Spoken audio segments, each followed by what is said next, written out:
Cherán, dans l'état du Michoacán. Cette ville de 16 000 habitants est en guerre. Checkpoints et barricades sont à tous les coins de rue. Pour entrer dans Cherán, obligation de laisser ses papiers d'identité et de montrer patte blanche. El de un pueblito perdido en el mapa donde todos, hombres, mujeres y niños, se preparan para batirse a tiros con los narcos. Cherán, une région riche de plusieurs milliers d'hectares de pins. Une manne inexploitée qui attire la convoitise du cartel local, la Familia. Depuis 3 ans, les narcos pillent le bois de la forêt. Leur objectif, le revendre à prix d'or et blanchir l'argent de la drogue. Le cartel a créé ses propres équipes de bûcherons, des narco-bûcherons qui volent le bois de Cherán. Le 15 avril dernier, c'est le ras-le-bol. Les habitants se révoltent contre les hommes du cartel et empêchent les camions de redescendre de la montagne. Foulard sur le visage pour éviter d'être identifié par les narcos, cet homme était en première ligne. En esta parte fue donde se l'endroit où les detuvieron las camionnettes de bois ont camionetas. été arrêtées. Estos vehículos son los con los que bajaban Ces la véhicules madera transportaient le las bois volé personas par ceux qui que saccagent estuvieron nos saqueando forêts. el monte, los árboles. Se detuvieron cerca jour de du début 15 de la a révolte, on a 20 incendié 20 camionetas véhicules. que se incendiaron C'était le 15 ese avril. día, el 15 de abril. Un affrontement qui dure des heures et mobilise tous les membres de la communauté, jeunes et vieux. Un combat inégal, manche de pioche contre armes automatiques. Tuvimos que enfrentar Lors de cet affrontement, esa situación on a dû fue se battre avec prácticamente ce qu'on con avait. Cohetes Des pirotécnicos. bombes agricoles, Y que había nada On avait más aussi une una ou o deux dos petites armas armes. pequeñas. on s'est défendu avec des Realmente pierres. con lo que se tuvo que defender nuestra Comme comunidad celle-ci fue qu'on voit là à nos con pieds. estas piedras que vemos aquí. Ce jour-là, Cherán compte 2 morts et une personne disparue. Officiellement, la ville entre en résistance. Les habitants accusent les pouvoirs publics d'être corrompus par les barons de la drogue. Alors, ils chassent manu militari toutes les autorités. Le maire et ses adjoints, et même la police. Les forces de l'ordre doivent quitter la ville sur leur pick-up. Du jamais vu au Mexique. Une autogestion qui n'est pas du goût des narcotrafiquants qui voient là un frein à leur business. Comme dans le reste du Mexique, les bandits vont alors appliquer les vieilles recettes du terrorisme. Menaces téléphoniques, rackets et pour les plus récalcitrants, l'enlèvement des personnes. Cet homme debout sur cette photo était l'un des rares à s'opposer ouvertement aux narco-bûcherons, n'hésitant pas à aller les défier dans les montagnes. Son frère a accepté de nous parler à visage découvert. Il n'a plus rien à perdre. Depuis plusieurs mois, il est sans nouvelles de lui. Il est parti un dimanche pour arrêter les camions. Un seul s'est arrêté.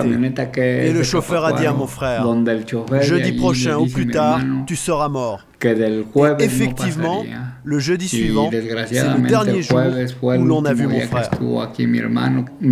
Mon frère m'avait dit qu'il recevait des menaces de plus en plus fortes.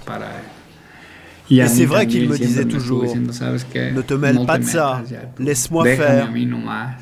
Personne ne sait jusqu'où ça peut aller. Une ville qui défie le crime organisé, une première au Mexique réputée pour être le pays le plus dangereux au monde. Face à la violence des barons de la drogue, les irréductibles de Cherán vont faire appel aux forces vives de la communauté.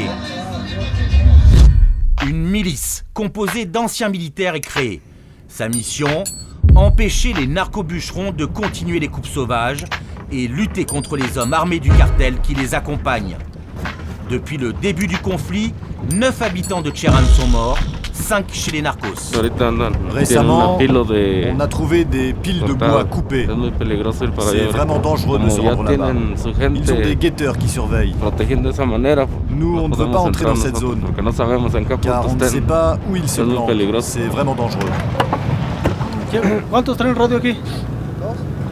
Acá nomás trae. Dès 6h du matin, les hommes de Cherán gravissent la montagne avec leurs anges gardiens. Aujourd'hui, pose de barricades pour éloigner les contrebandiers. Les guérilleros sont natifs de la région. En plus de la haine et du dégoût ressenti, ils voient leur forêt volontairement salie par les narco-bûcherons. Les seigneurs de la drogue ont détruit 80% de la forêt. En realidad En réalité, les dommages faits à Cherán ne pourront jamais, je crois, être réparés. Ici, les narcobûcherons, en plus de couper nos arbres, brûlent nos sols pour que rien ne puisse repousser. Il y a une phrase très importante pour nous, il vaut mieux mourir debout que de vivre toujours à genoux. La phrase emblématique du Che Guevara comme slogan de lutte. Et elle s'applique à toute la communauté. Dès le début de la révolte, des règles strictes ont été édictées. Pas d'alcool, pas de propagande politique. Tout est mis en place pour la lutte communautaire. Ici, chaque citoyen a un droit de parole et l'obligation de subvenir aux besoins de la communauté. À tous les coins de rue se sont improvisés des fogatas, des foyers de soutien et d'aide à la résistance. Nourriture gratuite et réconfort autour du brasero. Mais la résistance passe aussi par les ondes. Radio Fogata existe depuis le premier jour de lutte. Un relais social qui émet jour et nuit et partout dans le village. Un saludo para todo el pueblo de Cherán. Hoy es un día de lucha, por lo tanto vamos a seguir invitando a toda la población para que el día de hoy nos demos cita en el barrio del Calvario para que en punto de las 4 de la tarde salgamos de manera organizada hacia el centro de nuestra comunidad. Une radio improvisée sur le champ de bataille. Ici, pas de folklore musical. Chaque jour est un appel à la mobilisation générale.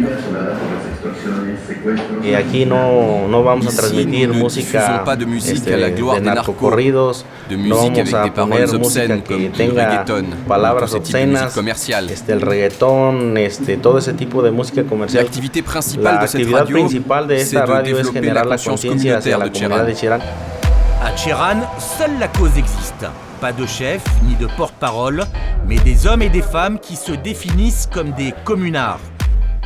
Dans les anciens locaux du maire, on prépare déjà l'après-révolution. Nous savons que notre mouvement est unique. Nous savons ce à quoi nous nous exposons. Nous en sommes très conscients. Mais on doit le faire. On aimerait qu'il y ait 1000 Cherán, qu'on s'unisse, car plein de villages sont victimes de la même situation, mais ils ne s'organisent pas. Nous avons besoin qu'ils se débarrassent de la peur, qu'ils se débarrassent de la menace, et qu'ils se débarrassent aussi des autorités. Cherán est unique.